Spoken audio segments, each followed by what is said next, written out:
team is missing. They went to investigate the alarm hours ago. On it. I'll find them. Shit.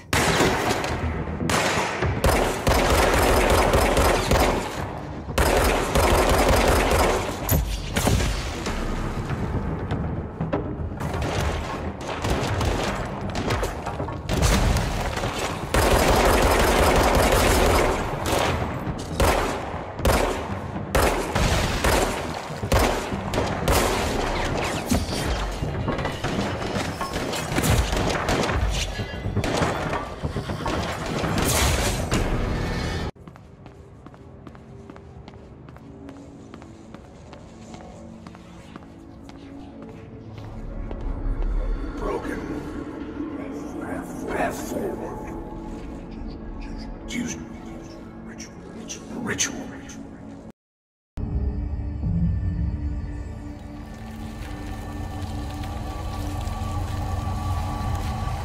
Yes.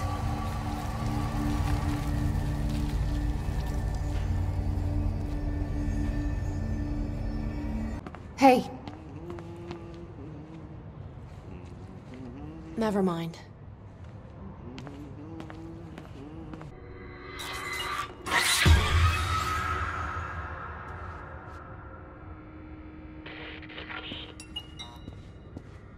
Dream logic is a requirement for survival. Some things aren't connected by causality, but rather by the meaning we give them.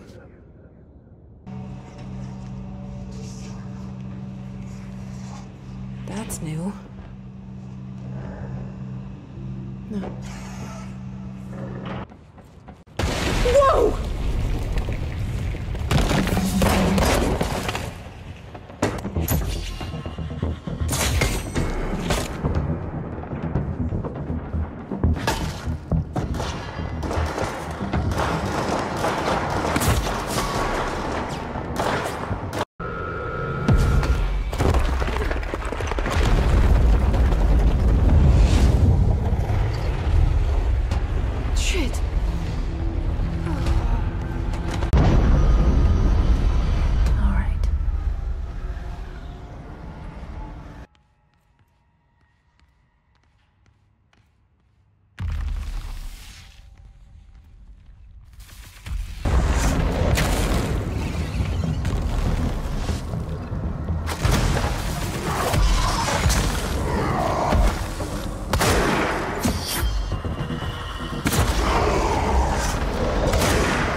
I walk the path between static lines.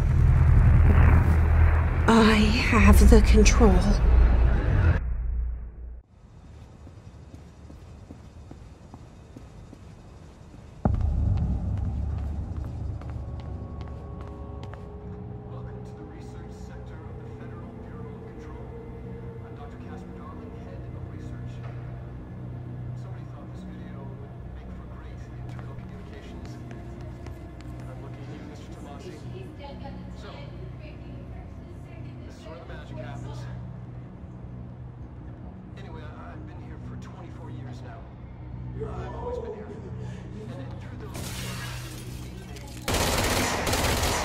Are you ready?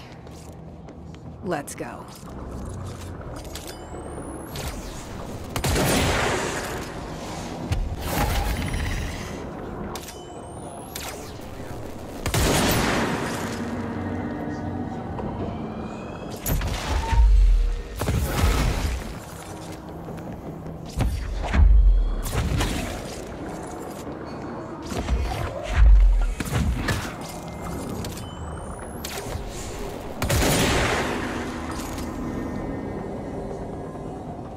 Director tied to all objects of power in terms of who controls them.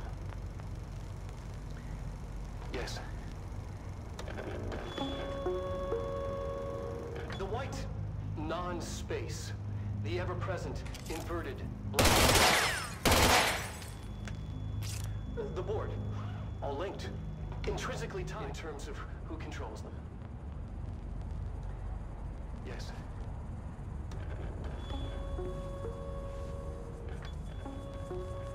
Regardless, this place is vitally important to the Bureau. Most information on the asset is classified, but Fair warning. This is gonna be weirder than usual.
Jesse arrives, they are invaded by the Hiss, an otherworldly force. They kill the current director of the FBC, and Jesse is chosen to be the new director and has to get the house back under control. That's a rough first day. Yeah. Yeah, it's hard. Now, there's also, it seems like there's this, with the supernatural aspect, I know we're looking at this right now. I don't want you to give anything away, but can you tell us a little bit about how that affects the gameplay? Well, Jesse has supernatural abilities that the director of the Bureau can use. Like Excalibur, yeah. And then you have the supernatural abilities, but like what we're seeing here now is kind of one of the things you want to do with the game is kind of juxtaposition of the mundane and then also the sort of craziness. There's plenty of that. Plenty of that in the game. So this clip is from the behind closed doors demo that we're showing here at E3. Just wanted to give people a sneak peek of it. I should maybe be quiet and let the images speak for themselves. Uh-huh. Yeah, this is normal.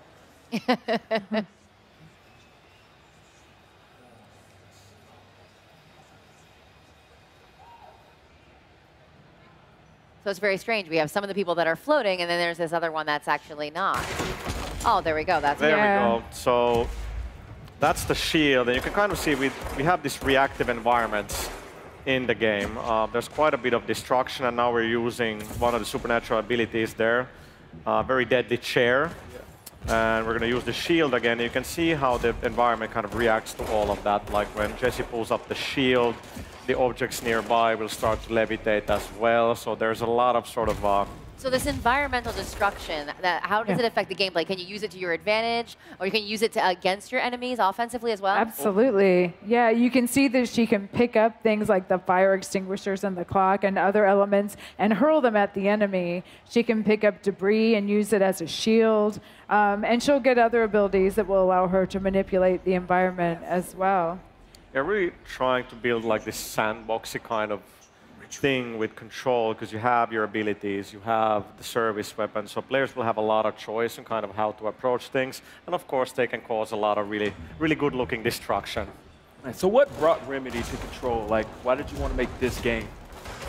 Well, it's Sam Lake's vision, and as he was making some other games, working on Alan Wake and Quantum Break, he had some ideas that didn't entirely fit into those games, and so he sort of made a mental note that they were something he wanted to pursue in the future. And so coming out of Quantum Break, he revisited those ideas and had the oldest house idea, this sort of world within a location, constantly transforming and branching, otherworldly place. And from that, this whole idea of the Bureau rose, and we have control. Now we know that she is trying to defeat the Hiss and also figure out what this whole, trying to get control of this whole bureau is. Are there certain quests that she goes on? Is there tasks that she has to do to get to the next level? Is it broken up like that, or is it more like open world? Well, she's the director, so the director has lots of different jobs.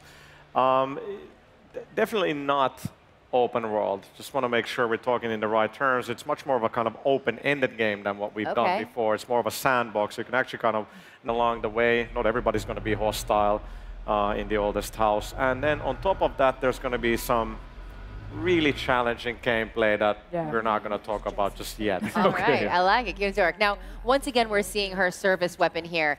Is this the iteration of it for the whole game, or are there ways to upgrade it as you meet potentially harder villains? Great question. So the service weapon, so it transforms. So there's going to be different forms. So it's always the same weapon, but as you progress through the game, you'll get different forms. So in the demo, we're using Grip and Shatter, which is kind of like a pistol, and then the other one is a little bit like a shotgun, just a lot cooler than your regular shotgun. But then there's going to be several other forms available as Jessie progresses through the game. Okay, so her weapon will upgrade and her other psychic powers will get upgraded as well as you play throughout Control. Absolutely. She can mod and upgrade both her abilities and her weapons. Yeah, so these guys that you see her fighting, these are actually Bureau agents that have been overtaken, possessed, and corrupted by the Hiss. And some of them float up in the air, some of them, like this guy, attack her, and they take on different forms depending on how complete the corruption is. So she'll have a wide variety of enemies she'll have to defeat to regain control of the house. I love how calm she is. She's just strutting through there, just shooting him down. She's like, I got this. With this chair. Yeah. Well, as the game begins, she is kind of led to the oldest house, so maybe this has been her calling. Yeah, which she discovers. The missions that we're showing you, this is roughly halfway through the game. So she does have a certain level of confidence here that she did not have in the beginning when she first discovered these abilities. And a lot of the challenge of this game is her learning to master these powers that have just been granted to her and discovering their limitations and what they can do. Now, I know fans of Remedy games obviously remember Max Payne. Were there any lessons you guys learned from that game that now, along with all the new technology that's available, that you really applied to Control? Yeah, you learn from every game, right? And we've internally talked a lot about, especially with Mixu, who's the game director on Control, how kind of Max Payne 2 really had everything. It had a great story, great action, a lot of replay value, and we kind of really want to make sure that Control has those same things.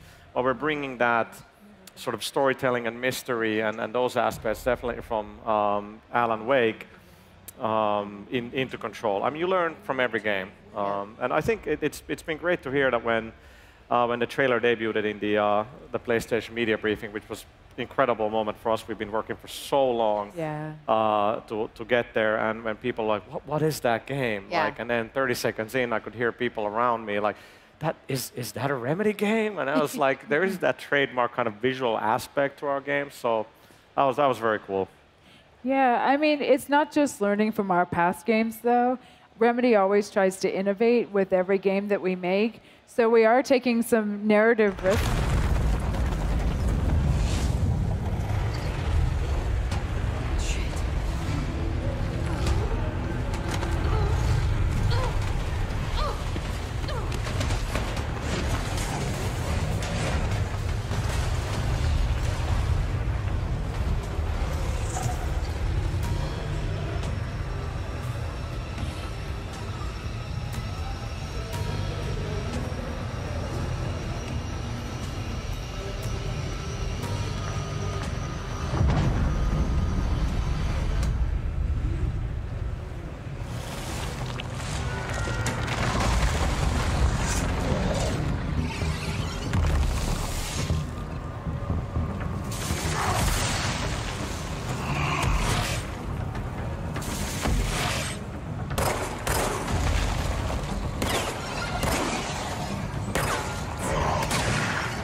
August 4th, 1964. Bureau agents discover the oldest house investigating an altered world event case in the New York City subway tunnels. It's a place of power. From the outside, it looks like an ordinary building, a brutalist skyscraper. But inside, it breaks the laws of our reality, unstable, mad, shifting. There are rooms in the building where other dimensions leak in. We call these rooms thresholds. There is a connection between our minds and the unknown, often hostile forces intruding on our world. These forces gravitate toward everyday objects, a gun, a television, a house with a reputation of being haunted. So somehow, we affect these events. We're holding the key, but we don't have a clue on how to use it. We're dealing with dangerous, unknown forces here. What's the cause and what's the effect?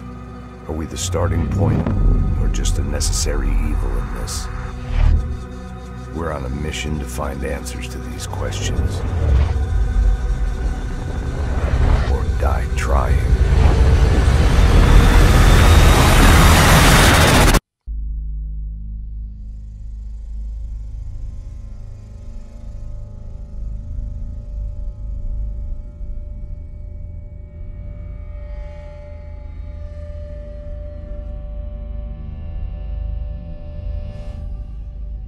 The oldest house is a shifting place.